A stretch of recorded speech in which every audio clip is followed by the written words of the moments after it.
নমস্কার বন্ধুরা, আমি তমাল মাইতি, ইন প্যারেড নার্সারি। আর আমরা দেখছি দেবজ্যোতি গার্ডেন। দেবজ্যোতি গার্ডেনে এবারে এরা মানে একটা কথা বলি, ছোট্ট ভাই নিজে গাছ করে, তার সঙ্গে কিছু ভিডিও করে আপনাদের সঙ্গে দেয়। সেটা হচ্ছে গাছ করার জন্য, গাছকে ভালোবাসে এবং বিভিন্ন লোকের বিভিন্ন সমস্যা হচ্ছে সেইগুলো কী করে সমাধান করা যায়, করা হয়, সেগুলো নিয়ে আমাদের চর্চা। আর তার মাধ্যমে আমি কাজ করি, তার মধ্যে ভিডিও দিই। আজকে আপনাদের একটা লেবু, এখন বাগানে বাড়িতে লেবু আছে অনেকের আর কি। লেবু হচ্ছে আমি এটা বলে রেখে চলছি, মৌসুমি লেবু, পাতি লেবু, কমলা লেবু এবং বাতাবি লেবু, এই চারটে প্রকারে লেবু আর এবং গন্ধরাজ আছে, তার সঙ্গে কাগজি লেবু আছে। লেবু যত রকম ভ্যারাইটি আছে, তাদের এখন একটা সমস্যা দেখা দেবে এই বর্ষার সময়। এই বর্ষার সময় ফল আছে গাছ, সব গাছেরই এখন ফল আছে। লেবু গাছে মানে ফল আছে, সে পাতি লেবু হোক, গন্ধরাজ লেবু হোক, কাগজি হোক, মৌসুমি হোক, বাতাবি হোক, সব গাছে লেবু আছে। যারা টবে করছেন সেই টবের গাছে বলছি এবং বাগানের গাছে এখন যে সমস্যাটা হবে সেটা হচ্ছে পাতায় বা ফলে দাগ আসতে পারে। কেন দাগ আসে আমি দেখাচ্ছি। এই মৌসুমি লেবুগুলো দেখুন, এই আমি ফল দেখাচ্ছি না, ফল দেখি, ফল তো হবেই, এই গাছগুলো তো ফল হবে, দেখুন প্রচুর ফল, এই তো ফল হবে। ফল দেখি কি হবে, ফল তো থাকবে, ফলের সঙ্গে যে ফলের যে সমস্যাটা, হ্যাঁ ঠিক, সেই ফলের সমস্যাটা দেখাচ্ছি। এরকম আপনার ফলে দাগ দেখা দিতে পারে। এই যে এইটাই তাই তো, হ্যাঁ, এই রাস্তাটা খারাপ হবে, আস্তে আস্তে ফলটা নষ্ট হয়ে যাবে। আচ্ছা আচ্ছা ঠিক আছে, আচ্ছা এগুলো কিন্তু নষ্ট হয়ে যাবে। আচ্ছা, এই ফলটাকে নষ্ট হওয়ার জন্য কি করতে হবে, আপনাকে 15 দিন অন্তর প্রত্যেক গাছে, লেবু গাছের আপনাকে কীটনাশক স্প্রে করে যেতে হবে। কীটনাশক মানে পোকা মারার তেল। আচ্ছা আচ্ছা। এইবার অনেকে বলতে পারে দাদা আমি নিম তেল দিই, নিম তেল দিয়ে হবে না।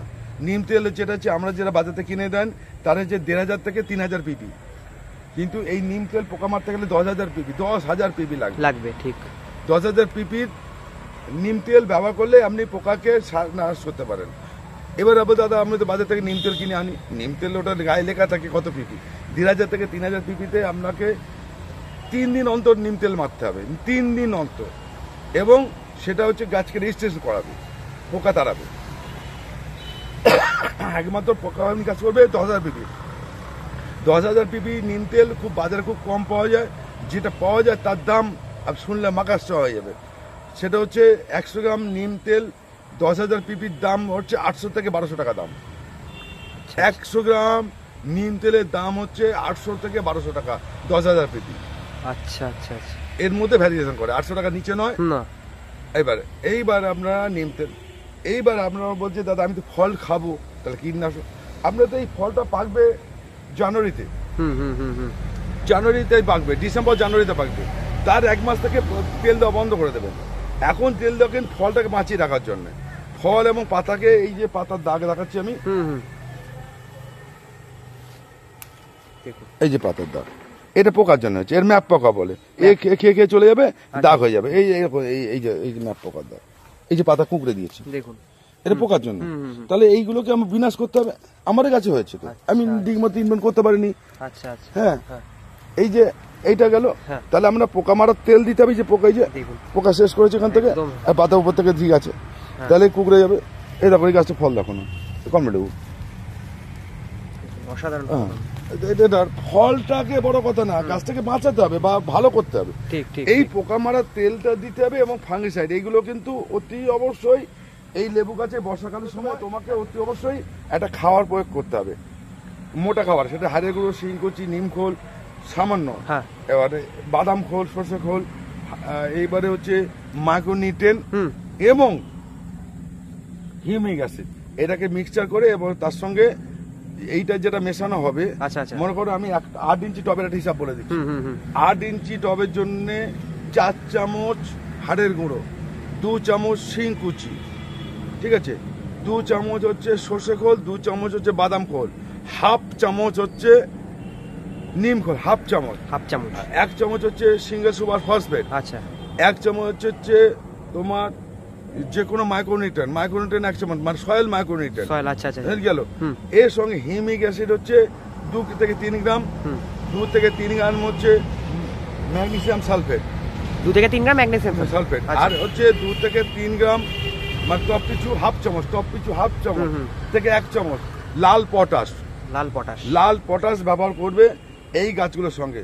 তার সঙ্গে অতি অবশ্যই একটা হচ্ছে যেটা ফিউরন পাউডার কীটনাশক, দানা কীটনাশক, মাটির পোকা কেঁচো বন্ধ হওয়ার জন্য দানা ফিউরন পাউডার হয়তো 2 গ্রাম থেকে 3 গ্রাম প্রত্যেক টবের জন্য এইটা চাপান হিসেবে দিতে হবে। আমি পরিষ্কার বললাম, পরিষ্কার বুঝিয়ে দিলাম। তাহলে এই চাপান হিসেবে দিতে হবে, দিয়ে এই বর্ষাকালে দিতে হবে। এই পাতা হলুদ হওয়া বন্ধ হয়ে যাবে, এটা হচ্ছে ক্লোরোফিলের অভাবে এই যে এটা বন্ধ হয়ে যাবে। আমার কাছেই হয়েছে, আমি দেখাচ্ছি। তাহলে এইগুলোকে বন্ধ করতে এটা ফল ধরে রাখবে। অতি অবশ্যই মাসে একবার করে এই ফল ফেটে যেতে পারতে পারে, পাতিলেও ফাটতে পারে, মৌসুমিলেও ফাটতে পারে। এই ফাটাকে বন্ধ করতে গেলে আপনাকে লিটারে 2 গ্রাম, যখনই ফল গুটি ধরে যাবে, এরকম ছোট ছোট গুটি ধরে যাবে, লিটারে 2 গ্রাম করে মাসে একবার করে বোরন স্প্রে করতে হবে। বোরন? হ্যাঁ, আচ্ছা, মাসে একবার করে বোরন স্প্রে করে যেতে হবে, যতদিন না পক্কতা আসবে। আচ্ছা, মানে মানে বড় হচ্ছে যতক্ষণ পর্যন্ত। এটা কিন্তু ম্যাচিউর হয়ে যাবে।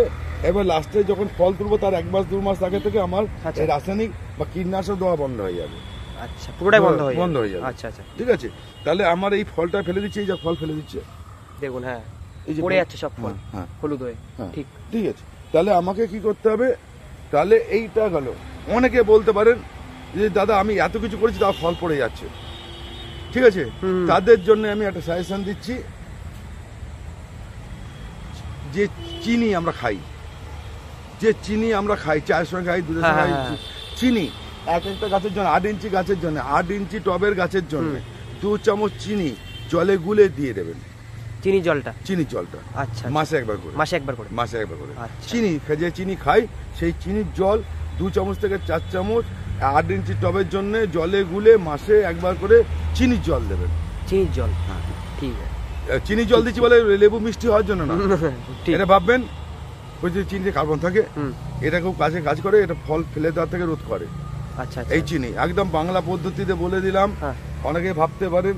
আর একটা কথা বলে রাখছি, প্রত্যেক গাছে বিশেষ করে স্থায়ী গাছ, টবের যেসব স্থায়ী গাছ বাড়িতে আছে, আপনারা চুনের জল দেবেন।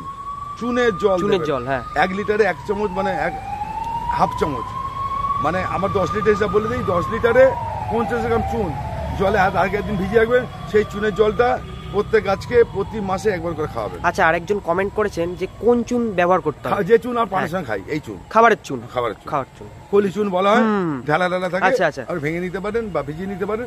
এই চুনের জল কিন্তু গাছের ক্ষেত্রে খুব উপকারী, নালে কিন্তু করতে পারবেন না। আর একটা জিনিস, আমরা পারলে করবেন, না পারলে করার কিছু নেই। যদি জোগাড় করতে পারেন, মাসে একবার করে কাঁচা গোবরটা মানে দিন কাঁচা গোবর জলে গুলে এতটা নিয়ে আমার 500 গ্রাম নেবেন, 10 লিটার জলে 500-600 গ্রাম নেবেন, জলে গুলে ফেলবেন, গিয়ে মশারি নেট দিয়ে ছেঁকে নিতে হবে। মশারি নেট দিয়ে ছেঁকে নেবেন, তার সঙ্গে ওই জলটার সঙ্গে 1 চামচ বা 2 চামচ ফাঙ্গিসাইড মিশিয়ে নেবেন, নিয়ে এই জলটাকে গাছে খাওয়াবেন। আচ্ছা। তারপরে যা বলবেন এটা কাঁচা গোবর, এটা আমরা ফুল গাছেও প্রয়োগ করি। এই কাঁচা গোবর খুব কাজে লাগে, গাছের ক্ষেত্রে খুব কাজে লাগবে। আপনাকে দুটো বলে দিলাম। এর সঙ্গে আপনারা ভাতের ফ্যান ব্যবহার করতে পারেন, খোলের জল ব্যবহার করতে পারেন। কিন্তু গরমকালে যখন অতিরিক্ত গরম থাকবে তখন গাছে কোনো রকমই খাবার দেবেন না, এরা ভুল করে ফেলে, সেই জন্য গাছ মরে যায়। সেই সময় গাছের ট্রিটমেন্ট আলাদা। আমি আগামী বছর, এবারেও প্রচুর গাছ মারেছে লোকের, অনেকে হয়েছে, তার করিনি। আগামী বছর আমি গরমের আগে থেকে, মানে ফেব্রুয়ারি মাস থেকে গরমের গাছের ট্রিটমেন্টটা আমি আপনাদের রেগুলারলি একটা বলে দেবো, একটা রুটিন করে বলে একদম রুটিনে বলা হবে। তাহলে আপনাদের সুবিধা হবে, গাছ মরবে না। ঠিক আছে, এইভাবে কাজ করুন। কোনো প্রশ্ন করবেন সন্ধ্যে 7টা থেকে 10টা, এর আগে নয়। আমি উত্তর দিয়ে সময় দিতে পারবো না, একবারই ফোন করবেন। ধরতে পারলে ভালো, না পারলে আপনাকে ব্যাক করে দেবো। সবাই ভালো থাকুন, সুস্থ থাকুন, কাজ করুন, গাছের সঙ্গে থাকুন। আমরা আপনাদের সঙ্গে আছি গাছ করার জন্যে। আমি কথা দিয়েছি যে আপনারা যখন গাছ করবেন সেই গাছকে জন্য আমি আছি। তবু একটা কথা বলে রাখি, আলতু ফালতু প্রশ্ন করবেন না, আলতু ফালতু গাছ নিয়ে করবেন না। যে গাছটা আমরা করতে পারি সেটা নিয়ে প্রশ্ন করবেন, তাহলে ভালো হবে। সবজি গাছের কোনো প্রশ্ন করবেনই না। আমি সবজি গাছ করি না, বারবার করে বলছি, বাধ্যবাধকতা করলে শুনে নিন, সবজি গাছে কোনো প্রশ্ন করবেনই না। সবজি গাছ নেই মানে মূলো টুলো যা হয় এই নিয়ে করবেন, আমি করি না, ওটা করি না। আমাকে ফল এবং ফুলের উপরে প্রশ্ন করবেন, আমি যে জেনে থাকি আপনাকে উত্তর দেবো। অবাঞ্ছিত যেগুলো কমন জিনিস সেগুলো নিয়ে প্রশ্ন করবেন না। কেন করে? ওগুলো সময় নষ্ট হয়, ঠিক, ঠিক। আপনার নষ্ট হয়, আমি ওগুলো করিও না। ঠিক হ্যাঁ, একদম এই হলো কথা। কিছু কিছু গাছ আছে যেগুলো আমরা বাগানে করি না বললেই চলে, হুম। সেগুলো পরিচর্যা আমরা অন্তত জানি না। যাই না, ঠিক ঠিক আছে, এইটা করে রাখবেন। যেটা সবাই বেশি করে সেই উপরে বেশি আমরা নজর দেই, দামি দামি গাছ নষ্ট হচ্ছে। ঠিক আছে, এইভাবে কাজ করুন, সঙ্গে আছি, থাকবো। নমস্কার।